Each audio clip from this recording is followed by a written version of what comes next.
Samsun, Türkiye'de Karadeniz bölgesinin orta kısımlarında bulunan, bölgenin en büyük ve en önemli şehirlerinden biri olan liman kentidir.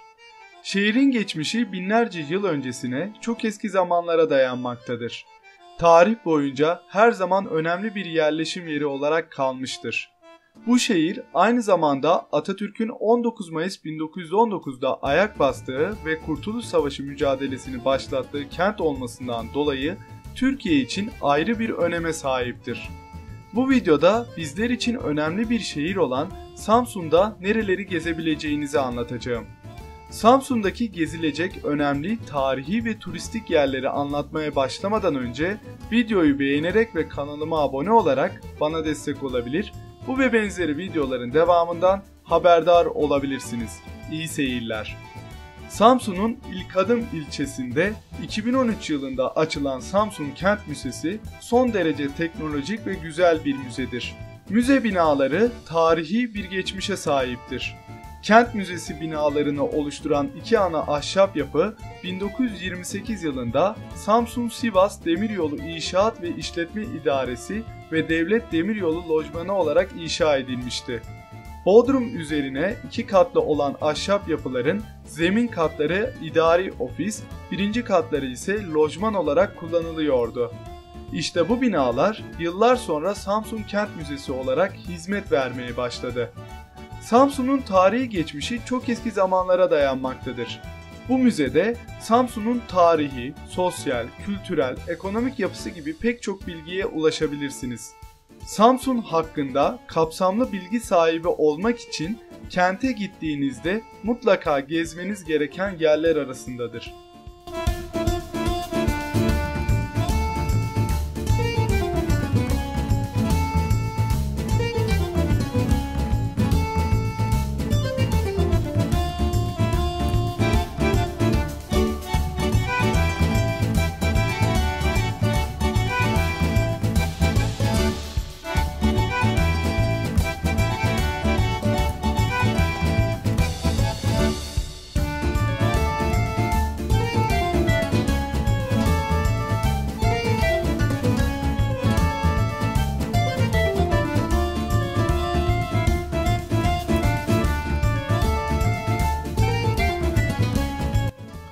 Samsun'daki Panorama 1919 Müzesi eski Yaşar Doğu Spor Salonu yerleşkesi üzerine kurulmuştur.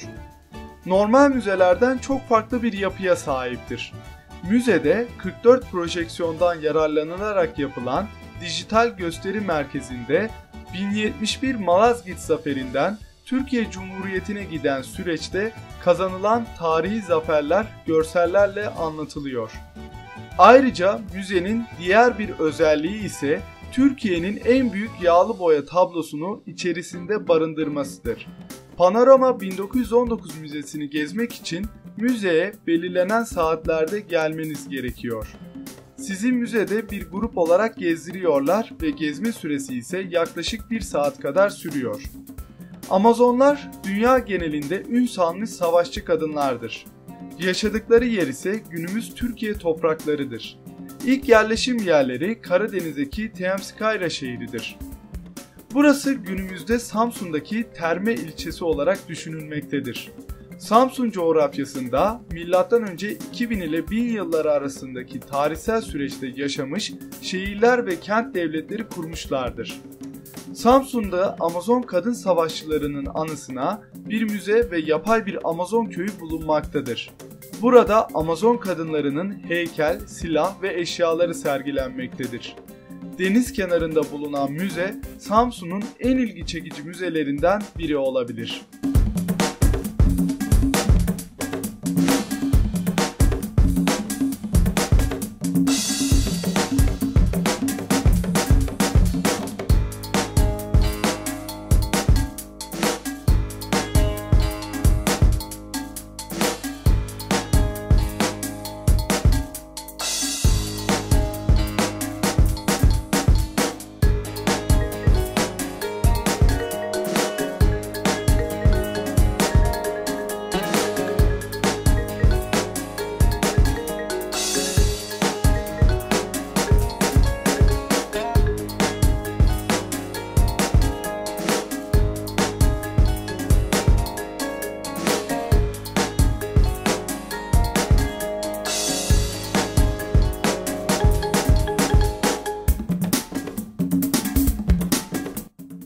Amazon Müzesi'nin yakınlarında bir teleferik bulunmaktadır.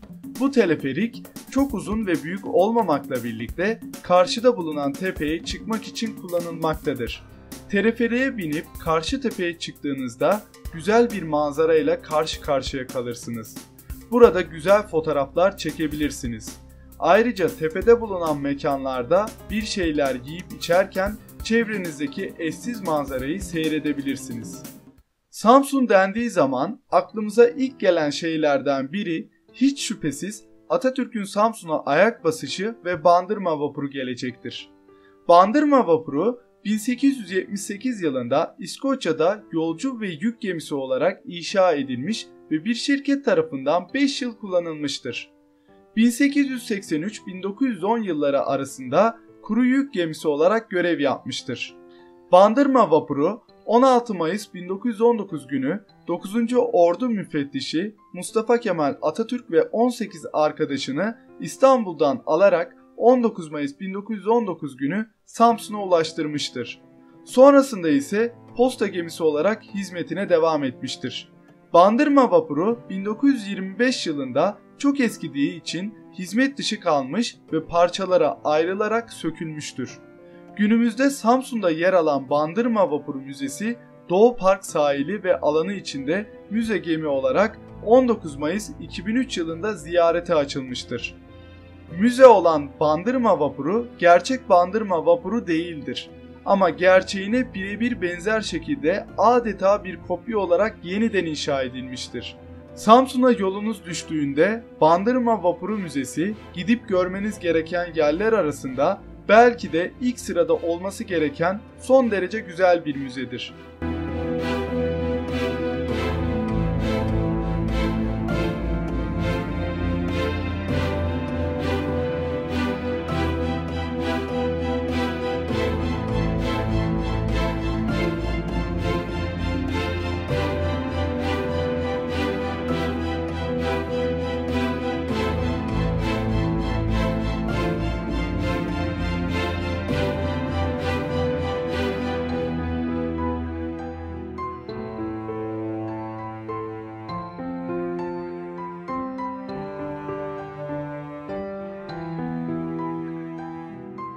Kurtuluş Yolu ve Açık Hava Müzesi, Bandırma Vapuru'nun Tütün İskelesi'ne yanaşmasını ve içindeki heyetin Samsun'a çıkışını canlandıran bir açık hava müzesidir.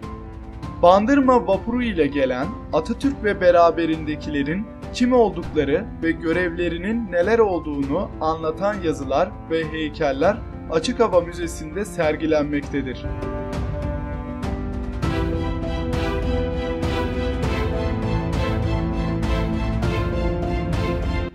Atatürk'ün 19 Mayıs 1919 tarihinde Samsun'a ayak bastığı ilk nokta olan Tütün İskelesi'nin bugün olduğu yerde anıt heykeli vardır. Bu heykel Panorama 1919 müze binasının yan tarafında yer almaktadır. Tütün İskelesi'nin olduğu yer aradan geçen yıllarda denizin doldurulmasından dolayı sahile 300-400 metre gibi bir uzaklıkta kalmıştır.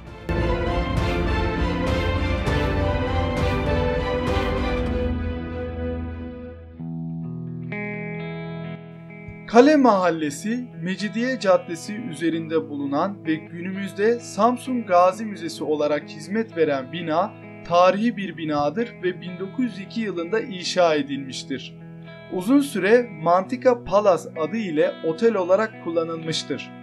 Mustafa Kemal Atatürk, milli mücadeleyi başlatmak üzere 19 Mayıs 1919 Pazartesi sabahı beraberindeki 18 silah arkadaşı ile Samsun'da karaya çıktığında Mantika Palace olarak adlandırılan bu otelde konaklamıştır. Kurtuluş Savaşı'nın ilk planlarını burada yapmıştır. O günün anısına Mantika Palace Oteli'nin anahtarı 1926 yılında Samsun Valisi Fahri Bey'in başkanlığındaki Samsunlu bir heyet tarafından Samsun halkı adına İstanbul'da Atatürk'e teslim edilmiştir. 20 Eylül 1924'te Atatürk Samsun'a ikinci gelişinde Şahinzade Remzi Bey'in evinde konuk olmuştur. 1928 ve 1930 yıllarında Samsun'a 3. ve 4. gelişinde ise Samsun halkının kendisine hediye ettiği bu binada konaklamıştır.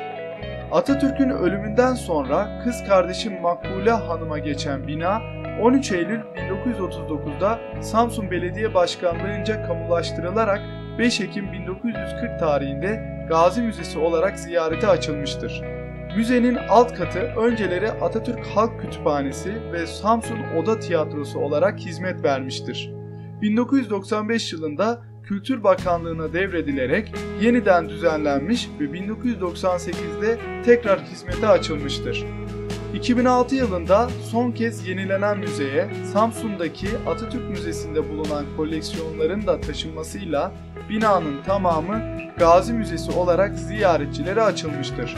Samsun'a yolunuz düşerse mutlaka gezmeniz gereken müzeler arasında Gazi Müzesi olmalı.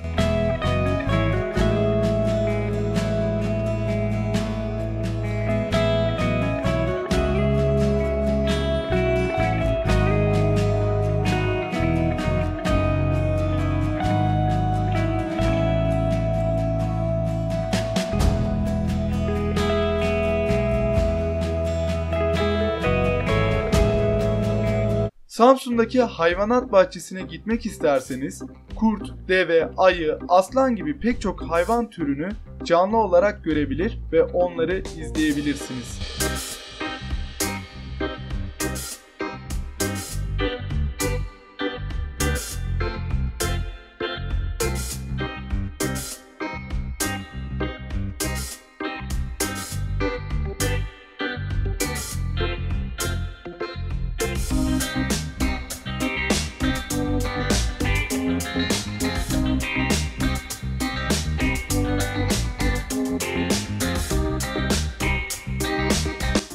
Samsun, sahil boyunca uzanan bir liman şehridir.